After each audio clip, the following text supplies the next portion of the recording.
ನಿನ್ನೆ ಮಾಡಿರುವಂತಹ ವಿಡಿಯೋದಲ್ಲಿ ನಾನು ಆಪ್ಷನ್ ಎಂಟ್ರಿ ಬಗ್ಗೆ ಮತ್ತೆ ನಿಮ್ಮ ಪ್ರಿಯಾರಿಟಿಯ ಬಗ್ಗೆ ಪೂರ್ತಿಯಾದಂತಹ ವಿವರವನ್ನು ಕೊಟ್ಟಿದ್ದೇನೆ. ಇವತ್ತಿನ ವಿಡಿಯೋದಲ್ಲಿ ನಾನು ಫಸ್ಟ್ ರೌಂಡ್ಗೆ ಸಂಬಂಧಪಟ್ಟಂತಹ ಇನ್ನೂ ಮುಖ್ಯವಾದಂತಹ ಪಾಯಿಂಟ್ಸ್ಗಳನ್ನು ಕವರ್ ಮಾಡಲಿದ್ದೇನೆ. ನೀವು ಇವಾಗ ಯಾವ ಸ್ಟೇಜಲ್ಲಿ ಇದ್ದೀರೋ ಗೊತ್ತಾ?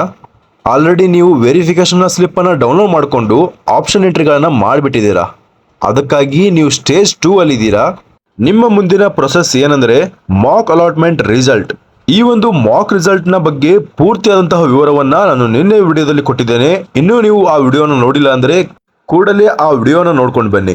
ಈ ಮಾಕ್ ರಿಸಲ್ಟ್ ಬಂದ ಮೇಲೆ ಆ ಮಾಕ್ ರಿಸಲ್ಟ್ ಅನ್ನ ನೀವು ವೆರಿಫೈ ಮಾಡಿಕೊಂಡು ಅದರ ನಂತರ ನೀವು ಕೆಳಗೆ ಇರುವಂತಹ ಒಳ್ಳೆಯ ಕಾಲೇಜ್ಗಳನ್ನ ರೀಅರೇಂಜ್ ಮಾಡ್ಕೊಳ್ತೀರಾ ಅಥವಾ ಕಾಲೇಜ್ಗಳನ್ನ ಡಿಲೀಟ್ ಮಾಡ್ಕೊಳ್ತೀರಾ, ಕಾಲೇಜ್ಗಳನ್ನ ಆ್ಯಡ್ ಮಾಡ್ಕೊಳ್ತೀರಾ, ಕಾಲೇಜ್ಗಳನ್ನ ಮಾಡಿಫೈ ಮಾಡ್ಕೊಳ್ತೀರಾ. ಈ ರೀತಿ ಎಲ್ಲ ಪ್ರೊಸೆಸ್ಗಳು ಕೂಡ ಮಾಕ್ ರಿಸಲ್ಟ್ ನಂತರ ನಿಮಗೆ ಅವೈಲೇಬಲ್ ಆಗಿರ್ತದೆ. ಮಾಕ್ ರಿಸಲ್ಟ್ ನಂತರ ಆ ಒಂದು ಕಾಲಘಟ್ಟ ಬಹಳಷ್ಟು ಇಂಪಾರ್ಟೆಂಟ್ ಆಗಿರ್ತದೆ. ಆದ್ರಿಂದ ಆ ಒಂದು ಕಾಲಘಟ್ಟದಲ್ಲಿ ನೀವು ಬಹಳಷ್ಟು ಎಚ್ಚೆತ್ತುಕೊಳ್ಬೇಕಾಗ್ತದೆ. ಆದ್ದರಿಂದ ಇನ್ನೊಂದು ಬಾರಿ ನಾನು ಹೇಳಲಿದ್ದೇನೆ, ನಿಮಗೆ ಈ ಒಂದು ಪ್ರೊಸೆಸ್ ಅನ್ನ ಮಾಡೋದಕ್ಕೆ ಪ್ರಿಪರೇಟರಿ ವರ್ಕ್ ಅನ್ನೋದು ಬೇಕಾಗ್ತದೆ. ಅಂದ್ರೆ ನೀವು ಮನೆಯಲ್ಲಿ ಕುತ್ಕೊಂಡು ಒಂದು ಪ್ರಿಯಾರಿಟಿ ಆರ್ಡರ್ ನ ಮಾಡ್ಕೊಳ್ಬೇಕಾಗ್ತದೆ. ಡೈರೆಕ್ಟ್ ಆಗಿ ಹೋಗಿ ಕಂಪ್ಯೂಟರ್ ಮುಂದೆ ಕುತ್ಕೊಂಡು ನಾನು ಈ ಕಾಲೇಜನ್ನ ಮೇಲೆ ಹಾಕ್ತೇನೆ, ಈ ಕಾಲೇಜನ್ನ ಮೇಲೆ ಹಾಕ್ತೇನೆ ಅಂದ್ರೆ ಬಹಳಷ್ಟು ತೊಂದರೆಗಳನ್ನ ನೀವು ಅನುಭವಿಸಬೇಕಾಗ್ತದೆ. ರಾಂಗ್ ಪ್ರಿಯಾರಿಟಿಗಳನ್ನ ಕಾಲೇಜ್ಗೆ ಕೊಡಬೇಕಾಗ್ತದೆ. ಇಷ್ಟೊಂದು ದಿನ ಬಾಕಿ ಇತ್ತಲ್ಲ, ಆ ಒಂದು ಟೈಮಲ್ಲಿ ನೀವು ಪ್ರಿಯಾರಿಟಿ ಆರ್ಡರ್ನ ಮಾಡ್ಕೊಂಡಿರ್ತೀರಿ ಅಂತ ನಾನು ಅನ್ಕೊಳ್ತೇನೆ. ಆದರೆ ಇನ್ನೂ ಕೂಡ ನೀವು ಪ್ರಿಯಾರಿಟಿ ಆರ್ಡರ್ನ ಮಾಡ್ಕೊಂಡಿಲ್ಲ ಅಂದರೆ ಅದಕ್ಕೂ ಕೂಡ ನಾನು ಸಹಾಯ ಮಾಡಲಿದ್ದೇನೆ.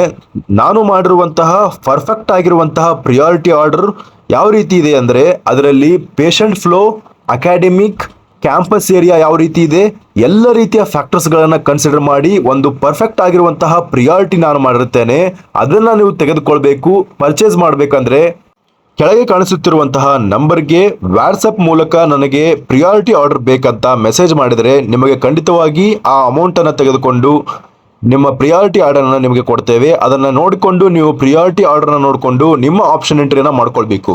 ಇವತ್ತಿನ ವಿಡಿಯೋದ ಮುಖ್ಯ ಅಂಶಕ್ಕೆ ಬರೋಣ. ಈಗ ನಿಮಗೆ ಫಸ್ಟ್ ರೌಂಡ್ ರಿಸಲ್ಟ್ ಅಲಾಟ್ ಆಗೇ ಬಿಡ್ತು. ಅಂದ್ರೆ ನೀವು ಹಾಕಿರುವಂತಹ ಪ್ರಿಯಾರಿಟಿ ಆರ್ಡರ್ ಅಲ್ಲಿ ನಿಮ್ಮ ಪ್ರಿಯಾರಿಟಿ ಯಾವ್ದಿರ್ತದಲ್ಲ ಅಂತಹ ಕಾಲೇಜ್ ನಿಮಗೆ ಅಲಾಟ್ ಆಗಿಬಿಟ್ಟಿದೆ ಅನ್ಕೊಳ್ಳಿ. ಎಕ್ಸಾಂಪಲ್ ಹೇಳ್ತೇನೆ, ಈಗ ನೀವು BMC ಕಾಲೇಜನ್ನು ಮೇಲೆ ಹಾಕಿದ್ದೀರಾ.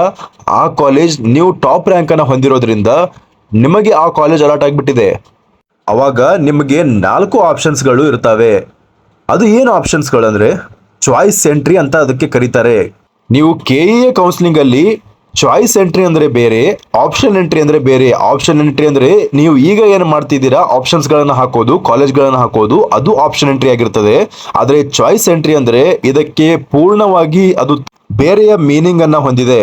ಅಂದ್ರೆ ನೀವು ರಿಸಲ್ಟ್ ಬರೋಕ್ಕಿಂತ ಮುಂಚೆ ಏನ್ ಮಾಡ್ತೀರಾ ಅದು ಆಪ್ಷನ್ ಎಂಟ್ರಿ ಆಗಿರ್ತದೆ.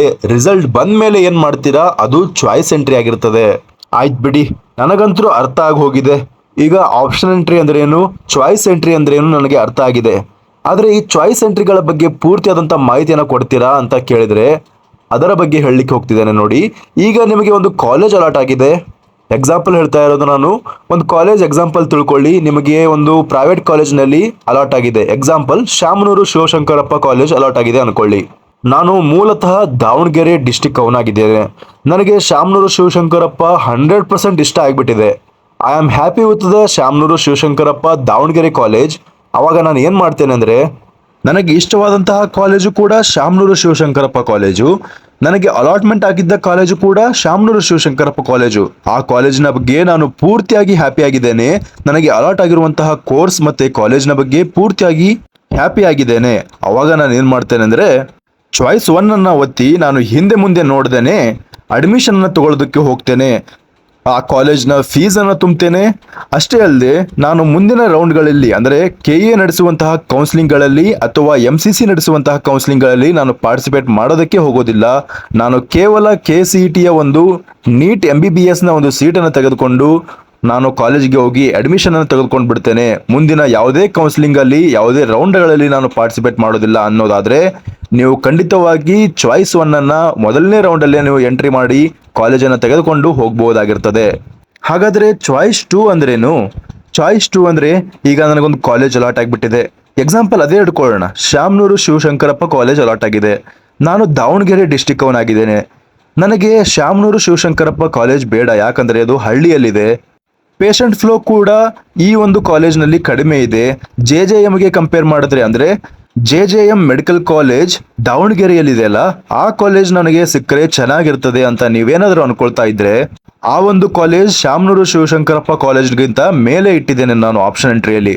ಅಂದ್ರೆ ತಿಳ್ಕೊಳ್ಳಿ, ನನಗೆ ಶಾಮನೂರು ಶಿವಶಂಕರಪ್ಪ ಕಾಲೇಜ್ ಕೂಡ ಇಷ್ಟ ಇದೆ, ಆದ್ರೆ ಅದಕ್ಕಿಂತ ಮುಖ್ಯವಾಗಿ ನನಗೆ JJM ದಾವಣಗೆರೆ ಸಿಕ್ಕರೆ ಬಹಳಷ್ಟು ಉಪಯುಕ್ತವಾಗಲಿದೆ ಅಂತ ನೀವೇನಾದ್ರೂ ಅನ್ಕೊಳ್ತಾ ಇದ್ರೆ ಅದಕ್ಕೂ ಕೂಡ ನಿಮಗೆ ಚಾಯ್ಸ್ 2 ಅನ್ನ ಹಾಕೊಳ್ಳೋದಕ್ಕೆ ಅವಕಾಶವಿರುತ್ತದೆ. ನಿಮ್ಗೆ ಅರ್ಥ ಆಯ್ತಲ್ಲ, ನನಗೆ ಶಾಮನೂರು ಶಿವಶಂಕರಪ್ಪನೂ ಓಕೆ ಇದೆ, ಅದು ಸಿಕ್ಕರೆ ನಮಗೆ ಅದಕ್ಕೆ ಹೋಗೋದಕ್ಕೆ ನಾವು ಅಡ್ಮಿಷನ್ ತಗೊಳ್ಳೋದಕ್ಕೆ ರೆಡಿ ಆಗಿದ್ದೇವೆ. ಆದ್ರೆ ಅದಕ್ಕಿಂತ ಸ್ವಲ್ಪ ಬೆಟರ್ ಆಗಿರೋ ಕಾಲೇಜನ್ನು ನಾವು ಮುಂದಿನ ರೌಂಡ್ಗಳಲ್ಲಿ ಅಪ್ಗ್ರೇಡೇಷನ್ ಸಲುವಾಗಿ ಹೋಗ್ತೇವೆ ಅಂತ ಅನ್ಕೊಳ್ಳೋದಿದ್ರೆ ನೀವು ಚಾಯ್ಸ್ 2 ಅನ್ನ ಹಾಕೊಳ್ಬೇಕು. ಅಂದ್ರೆ ಇಲ್ಲಿ ಗಮನಿಸಿ, satisfied with the allotted college ಅಂದ್ರೆ ನನಗೆ ಶಾಮನೂರು ಶಿವಶಂಕರಪ್ಪ ಸ್ಯಾಟಿಸ್ಫೈ ಆಗಿದೆ, ಆದ್ರೆ ನನಗೆ ಮುಂದಿನ ರೌಂಡ್ಗಳಲ್ಲಿ ಪಾರ್ಟಿಸಿಪೇಟ್ ಮಾಡಿ ನನಗೆ ಇನ್ನೂ ಸ್ವಲ್ಪ ಇಂಪ್ರೂವ್ಮೆಂಟ್ಗಳನ್ನ ಮಾಡ್ಕೊಳ್ಬೇಕು, ಅಂದ್ರೆ ನನಗೆ JJM ಕಾಲೇಜ್ ನನಗೆ ಸಿಗುವಂತೆ ಆಗಬೇಕು ಅಂತ ನೀವೇನಾದ್ರೂ ಅನ್ಕೊಳ್ತಾ ಇದ್ರೆ ಖಂಡಿತವಾಗಿ ನೀವು ಚಾಯ್ಸ್ 2 ಅನ್ನ ಹಾಕೊಂಡು ಮುಂದಿನ ರೌಂಡ್ಗಳಿಗೆ ಹೋಗ್ಬೇಕಾಗ್ತದೆ. ಹಾಗಾದ್ರೆ ಈ ಚಾಯ್ಸ್ 2 ಅನ್ನು ಹಾಕೊಂಡಾಗ ಇನ್ನೂ ಬಹಳಷ್ಟು ಪಾಯಿಂಟ್ಗಳನ್ನು ನೀವು ಕನ್ಸಿಡರ್ ಮಾಡಲೇಬೇಕು. ಅದೇನೆಂದ್ರೆ ನೀವು ಚಾಯ್ಸ್ 2 ಅನ್ನು ಹಾಕೊಂಡಾಗ ಏನಾಗ್ತದೆ ಅಂದ್ರೆ ನೀವು ಕಾಲೇಜ್ನ ಕೆಳಗಡೆ ಇರುವಂತಹ ಪ್ರಿಯಾರಿಟಿಗಳು ಎಲ್ಲವೂ ಡಿಲೀಟ್ ಆಗಿ ಹೋಗ್ತದೆ ಮುಂದಿನ ರೌಂಡ್ಗಳಿಗೆ. ನೀವು ಇವಾಗ ಪ್ರಿಯಾರಿಟಿ ಲಿಸ್ಟ್ ಅನ್ನ ಕರೆಕ್ಟ್ ಆಗಿ ಮಾಡ್ಕೊಳ್ಳದಿದ್ರೆ ಏನ್ ಪ್ರಾಬ್ಲಮ್ ಆಗ್ತದೆ ಅಂದ್ರೆ ನೀವು ಕೆಳಗಡೆ JJM ಕಾಲೇಜ್ ಹಾಕಿಬಿಟ್ಟಿರ್ತೀರ, SSI ಕಾಲೇಜ್ ಕೆಳಗಡೆ JJM ಕಾಲೇಜ್ ಹಾಕಿಬಿಟ್ಟಿದ್ರೆ ನೀವು ಚಾಯ್ಸ್ 2 ಅನ್ನು ಹಾಕೊಂಡ್ರು ಕೂಡ ಅದು ನಿಮಗೆ ವೇಸ್ಟ್ ಆಗಿ ಹೋಗ್ತದೆ. ಯಾಕಂದ್ರೆ ಕೆಳಗಡೆ ಇರುವಂತಹ ಕಾಲೇಜ್ಗಳು ಡಿಲೀಟ್ ಆಗೋದ್ರಿಂದ ನೀವು ಮೇಲೆ ಇರುವಂತಹ ಕಾಲೇಜ್ಗಳನ್ನ ಮಾತ್ರ ಅಪ್ಗ್ರೇಡೇಷನ್ ಸಲುವಾಗಿ ಇಟ್ಕೊಳ್ಬೇಕಾಗ್ತದೆ. ಆದ್ರಿಂದ ಹೇಳ್ತಾ ಇರೋದು ನಾನು, ಪ್ರಿಯಾರಿಟಿ ಆರ್ಡರ್ ಅನ್ನ ಬಹಳಷ್ಟು ಮುಖ್ಯವಾಗಿ ನೀವು ಕನ್ಸಿಡರ್ ಮಾಡಲೇಬೇಕಾಗ್ತದೆ. ಬಹಳ ವೇಟ್ ಮಾಡೋದಕ್ಕೆ ಹೋಗಬೇಡಿ. ನೀವು ಇನ್ನೂ ಪ್ರಿಪರೇಟರಿ ವರ್ಕ್ ಅನ್ನ ಮಾಡ್ಕೊಂಡಿಲ್ಲ ಅಂದ್ರೆ ಖಂಡಿತವಾಗಿ ನಮ್ಮನ್ನ ಕಾಂಟ್ಯಾಕ್ಟ್ ಮಾಡಿ, ನಿಮಗೆ ನಾವು ಪ್ರಿಯಾರಿಟಿ ಆರ್ಡರ್ ಅನ್ನ ಕರೆಕ್ಟ್ ಆಗಿ ಕೊಡ್ತೇವೆ. ಆ ಪ್ರಿಯಾರಿಟಿ ಆರ್ಡರ್ ಅನ್ನ ನೀವು ಯೂಸ್ ಮಾಡ್ಕೊಳ್ಬಹುದಾಗಿರ್ತದೆ. JJM ಕಾಲೇಜ್ ಅನ್ನ ನೀವು SSI ಕಾಲೇಜ್ಗಿಂತ ಪ್ರಿಯಾರಿಟಿ ಆರ್ಡರ್ ನ ಮೇಲೆ ಇಟ್ಕೊಂಡಿದ್ರೆ ಖಂಡಿತವಾಗಿ ನೀವು ಅಪ್ಗ್ರೇಡೇಷನ್ ಮಾಡ್ಕೊಳ್ಬಹುದು. ಆದರೆ ನೀವು JJM ಕಾಲೇಜ್ ಅನ್ನ ನಿಮ್ಮ ಪ್ರಿಯಾರಿಟಿಯಲ್ಲಿ ಕೆಳಗಡೆ ಇಟ್ಕೊಂಡ್ಬಿಟ್ಟಿದ್ರೆ SSI ಗಿಂತ, ಅವಾಗ ನೀವು ಏನೂ ಮಾಡೋದಕ್ಕಾಗೋದಿಲ್ಲ. ಆಯ್ತು ಸರ್, ನಾನೀಗ ಚಾಯ್ಸ್ 2 ಅನ್ನ ಹಾಕೊಳ್ತೇನೆ, ಚಾಯ್ಸ್ 2 ಅನ್ನ ಹಾಕೊಂಡು ಹೋಲ್ಡ್ ಮಾಡ್ಕೊಳ್ತೇನೆ, ಅವಾಗ ನಾನು ಡೈರೆಕ್ಟ್ ಆಗಿ ನೆಕ್ಸ್ಟ್ ರೌಂಡ್ಗೆ ಹೋಗ್ಬೋದಾ ಅಂತ ಕೇಳ್ಬೋದು. ಆದ್ರೆ ಇಲ್ಲ, ಈ ಒಂದು ಕಂಡೀಷನ್ ಅಲ್ಲಿ ಏನಾಗ್ತದೆ ಅಂದ್ರೆ ಚಾಯ್ಸ್ 2 ಅನ್ನ ಹಾಕೊಂಡಾಗ ನೀವು ಖಂಡಿತವಾಗಿ ಕಾಲೇಜ್ಗೆ ಎಷ್ಟು ಫೀಸ್ ಅನ್ನ ತುಂಬಬೇಕಲ್ಲ ಆ ಕಾಲೇಜ್ಗೆ ಅಷ್ಟು ಫೀಸ್ ಅನ್ನ ಈ ಒಂದು ಫಸ್ಟ್ ರೌಂಡ್ ಅಲ್ಲಿ ನೀವು ತುಂಬಿ ಆ ಕಾಲೇಜನ್ನ ಹೋಲ್ಡ್ ಮಾಡ್ಕೊಳ್ಬೇಕು. ಅರ್ಥ ಆಯ್ತಲ್ಲ? ಈಗ ನಿಮಗೆ ಆ ಕಾಲೇಜ್ ಯಾವ ಸಿಕ್ಕಿದೆ ನೋಡಿ, SSI ಕಾಲೇಜ್ ಸಿಕ್ಕಿದೆ, ಅದಕ್ಕೆ ಎಷ್ಟು ಫೀಸ್ ಇದೆ ಹೇಳಿ? 1,50,000 ಇದೆ. ಆ 1,50,000ವನ್ನ ಕೂಡ ನೀವು ತುಂಬಿಕೊಂಡು ನೀವು ಮುಂದಿನ ರೌಂಡ್ಗಳಿಗೆ ಪಾರ್ಟಿಸಿಪೇಟ್ ಮಾಡೋದಕ್ಕೆ ಹೋಗ್ಬಹುದು. ಅಂದ್ರೆ ಅದನ್ನ ಹೋಲ್ಡ್ ಮಾಡ್ಕೊಳ್ಬೇಕಂದ್ರೆ ಖಂಡಿತವಾಗಿ ನೀವು ಆ ಕಾಲೇಜ್ನ ಫೀಸ್ ಅನ್ನ ತುಂಬಿಯೇ ನೀವು ಮುಂದಿನ ರೌಂಡ್ಗೆ ಹೋಗ್ಬೇಕಾಗ್ತದೆ. ಈ ಕಾಲೇಜ್ನ ಫೀಸ್ ಅನ್ನ ನಾನು ಹೇಗೆ ತುಂಬೋದು ಸರ್ ಅಂತ ಕೇಳ್ಬೋದು. ಅದಕ್ಕೆ ನಾನು ಹೇಳ್ತೇನೆ ಕೇಳಿ. ಆ ಕಾಲೇಜ್ನ ಫೀಸ್ ಅನ್ನ ತುಂಬೋದಕ್ಕೆ ಮುಂಚೆ ಹಿಂದಿನ ವರ್ಷಗಳಲ್ಲಿ ನಿಮಗೆ ಆಫ್ಲೈನ್ ಅಲ್ಲಿ ಬ್ಯಾಂಕಿಗೆ ಹೋಗಿ ತುಂಬೋದಕ್ಕೆ, RTGS ಮಾಡೋದಕ್ಕೆ ಅಥವಾ ನೆಫ್ಟ್ ಮಾಡೋದಕ್ಕೆ ನಿಮಗೆ ಅವಕಾಶವನ್ನ ಕಲ್ಪಿಸ್ತಾ ಇದ್ರು. ಆದ್ರೆ ಈ ವರ್ಷ ಈ ಒಂದು ಪ್ರೊಸೆಸ್ ಪೂರ್ತಿಯಾಗಿ ಆನ್ಲೈನ್ ಅಲ್ಲೇ ಇರೋದ್ರಿಂದ ನೀವು ಫೋನ್ ಪೇ, ಗೂಗಲ್ ಪೇ ಮಾಡೋದಕ್ಕೆ ಆಗೋದಿಲ್ಲ.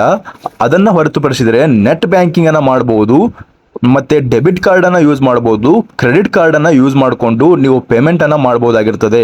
ಇನ್ನೊಂದು ಬಾರಿ ಹೇಳ್ತೇನೆ ನೋಡಿ, ನೀವು ಏನ್ ಮಾಡಬಹುದು ಅಂದ್ರೆ ನೆಟ್ ಬ್ಯಾಂಕಿಂಗ್ ಅನ್ನ ಮಾಡಬಹುದು, ಆನ್ಲೈನ್ ಅಲ್ಲಿ ಮಾಡಬೇಕು, ಮತ್ತೆ ಡೆಬಿಟ್ ಕಾರ್ಡ್ ನಿಂದ ಪೇಮೆಂಟ್ ಮಾಡಬಹುದು ಅಥವಾ ಕ್ರೆಡಿಟ್ ಕಾರ್ಡ್ ಇಂದ ಪೇಮೆಂಟ್ ಮಾಡಬಹುದು. ಈ ಒಂದು ಪೇಮೆಂಟ್ ಅನ್ನ ಮಾಡಿದ ನಂತರ ನೀವು ಚಾಯ್ಸ್ 2 ಅನ್ನ ಹಾಕೊಂಡು ನೀವು ಅಪ್ಗ್ರೇಡೇಷನ್ ಸಲುವಾಗಿ ಹೋಗ್ತೀರಾ. ಕೆಳಗಡೆ ಇರುವಂತಹ ಎಲ್ಲ ಕಾಲೇಜ್ಗಳು ಡಿಲೀಟ್ ಆಗ್ತವೆ, ಮೇಲಿರುವಂತಹ ಕಾಲೇಜ್ಗಳನ್ನ ಮಾತ್ರ ನೀವು ಮುಂದಿನ ರೌಂಡ್ಗಳಿಗೆ ಕನ್ಸಿಡರ್ ಮಾಡಬಹುದಾಗಿರ್ತದೆ. ನಿಮಗೆ ಈಗ ಅರ್ಥ ಆಗಿದೆ ಅನ್ಕೊಳ್ತೀನಿ ಯಾಕೆ ಒಂದು ಪ್ರಿಯಾರಿಟಿ ಆರ್ಡರ್ ಬಹಳಷ್ಟು ಮುಖ್ಯವಾಗಿರ್ತದೆ ಅಂತ. ಹಾಗಾದ್ರೆ ಚಾಯ್ಸ್ 3 ಅಂದ್ರೆ ಏನು? ಈಗ ನೋಡಿ, ನನಗೊಂದು ಕಾಲೇಜ್ ಅಲಾಟ್ ಆಗಿಬಿಟ್ಟಿದೆ. ಈಗ ಎಕ್ಸಾಂಪಲ್ ಹೇಳ್ತೇನೆ ನಿಮಗೆ. ಶಾಮನೂರು ಶಿವಶಂಕರಪ್ಪ ಕಾಲೇಜೇ ಅಲಾಟ್ ಆಗಿದೆ. ನಾನು ದಾವಣಗೆರೆ ಕಾಲೇಜ್ದವನೇ, ದಾವಣಗೆರೆ ಊರಿನವನೇ ಆಗಿದ್ದೇನೆ. ಆದರೂ ಕೂಡ ನನಗೆ ಶಾಮನೂರು ಶಿವಶಂಕರಪ್ಪ ಕಾಲೇಜ್ಗೆ ಅಡ್ಮಿಷನ್ ತೆಗೆದುಕೊಳ್ಳೋದಕ್ಕೆ ಒಂದು ಇಷ್ಟ ಇಲ್ಲ, ನನಗೆ ಆ ಕಾಲೇಜ್ ಕೂಡ ಇಷ್ಟ ಇಲ್ಲ, ನಾನು ಕಾಲೇಜ್ಗೆ ಜಾಯ್ನ್ ಆಗೋದಿಲ್ಲ ಅಂತ ಅನ್ಕೊಂಡಿದ್ರೆ ನನಗೆ JJM ಕಾಲೇಜ್ ಓಕೆ, ಮತ್ತು ಅದು ಬಿಟ್ಟರೆ ಬೆಂಗಳೂರು ಕಾಲೇಜಸ್ಗಳು ಓಕೆ ಇದಾವೆ. ಅಂತಹ ಕಾಲೇಜಸ್ಗಳು ನಮಗೆ ಸಿಕ್ಕರೆ, ಅಂದ್ರೆ ನನಗೆ ಕೆಳಗಡೆ ಇರುವಂಥ ಕಾಲೇಜ್ಗಳು ಚೆನ್ನಾಗಿದ್ದಾವೆ, ನನಗೆ ಮೇಲ್ಗಡೆ ಇರುವಂಥ ಕಾಲೇಜ್ಗಳು ಚೆನ್ನಾಗಿದ್ದಾವೆ ನನ್ನ ಆಪ್ಷನ್ ಎಂಟ್ರಿಯಲ್ಲಿ, ಬಟ್ ನನಗೆ ಈಗ ಅಲಾಟ್ ಆಗಿರುವಂಥ ಕಾಲೇಜ್ ಇಷ್ಟ ಇಲ್ಲ. ಅಂತಹ ಸಮಯದಲ್ಲಿ ಏನು ಮಾಡ್ತೀರಾ? ಚಾಯ್ಸ್ 3 ಅನ್ನ ಹಾಕೊಳ್ತೀರಾ. ಇಲ್ಲಿ ಗಮನಿಸಿ, not interested with the allotted seat, hence surrendering the seat allotted but likes to participate in the next round. ಈ ಒಂದು ಕಂಡೀಷನ್ದಲ್ಲಿ ನಾವು ಯಾವುದೇ ಒಂದು ಫೀಸ್ ಅನ್ನು ತುಂಬುವಂತಹ ಅವಶ್ಯಕತೆ ಇರೋದಿಲ್ಲ. ಆದರೆ ಫೀಸ್ ಅನ್ನು ತುಂಬುವಂತಹ ಅವಶ್ಯಕತೆ ಇರೋದಿಲ್ಲ ಅಂತ ನೀವು ಓದಿದಿರಲ್ಲ, ಅದು ಕೂಡ ನೀವು ಗಮನಿಸಬೇಕು, ಸೆಕ್ಯೂರಿಟಿ ಡಿಪಾಸಿಟ್ ಇರ್ತದಲ್ಲ ಅದು ಕೇವಲ ಚಾಯ್ಸ್ 3 ಅವರಿಗೆ ಇರುತ್ತದೆ. ಏನ್ ಕಾಂಪ್ಲೆಕ್ಸ್ ಇದು ಯಪ್ಪ. ಸೆಕ್ಯೂರಿಟಿ ಡಿಪಾಸಿಟ್ ಅಂದ್ರೆ ಏನು, ಇದು ಒಂದು ಹೊಸ ಕಾನ್ಸೆಪ್ಟ್ ಬಂತಲ್ಲ. ಅಂದ್ರೆ ಸೆಕ್ಯೂರಿಟಿ ಡಿಪಾಸಿಟ್ ಅಂದ್ರೆ ಏನು, ಈಗ ನೀವು ಸೆಕೆಂಡ್ ರೌಂಡ್ಗೆ ಪಾರ್ಟಿಸಿಪೇಟ್ ಮಾಡ್ಬೇಕಂದ್ರೆ ನೀವು ಅಟ್ಲೀಸ್ಟ್ ಚಾಯ್ಸ್ 2 ಅನ್ನೋದು ಹಾಕೊಂಡಿರ್ಬೇಕು. ಚಾಯ್ಸ್ 2 ಅಂದ್ರೆ ಏನು, ನೀವು ಆಲ್ರೆಡಿ ಹೇಳಿದೆ ನಾನು, ಕಾಲೇಜಿಗೆ ಫೀಸ್ ಅನ್ನು ತುಂಬಿರ್ತೀರಾ, ಅದೇ ಒಂದು ಫೀಸ್ ನಿಮಗೆ ಸೆಕ್ಯೂರಿಟಿ ಡಿಪಾಸಿಟ್ ಆಗಿ ವರ್ಕ್ ಮಾಡ್ತದೆ.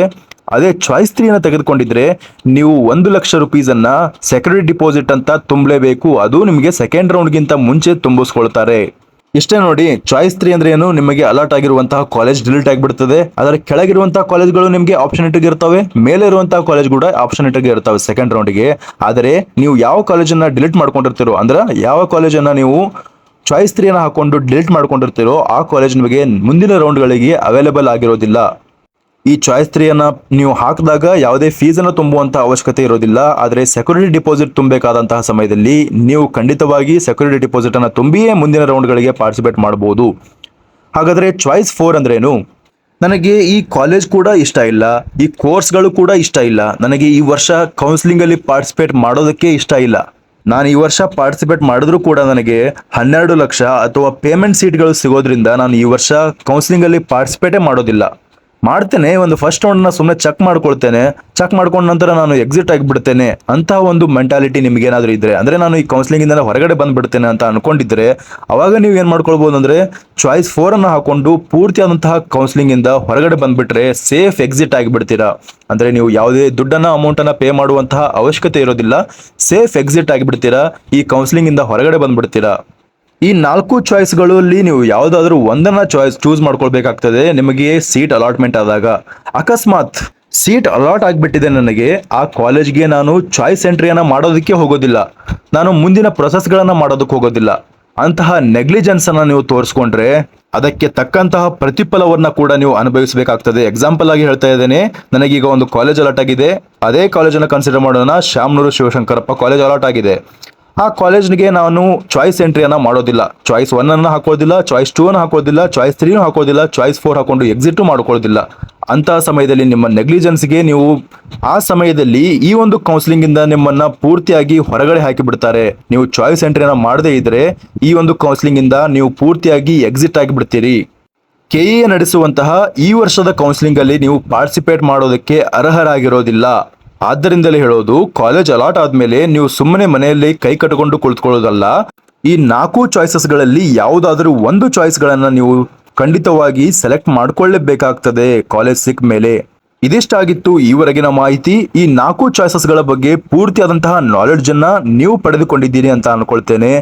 ಮುಂದಿನ ವಿಡಿಯೋಗಳಲ್ಲಿ ಇನ್ನೂ ಜಾಸ್ತಿ ಮಾಹಿತಿಯನ್ನ ತಿಳಿದುಕೊಳ್ಳೋಣ. ಅಲ್ಲಿಯವರೆಗೆ ಒಂದು ಸ್ಮಾಲ್ ಬ್ರೇಕ್. ಧನ್ಯವಾದಗಳು.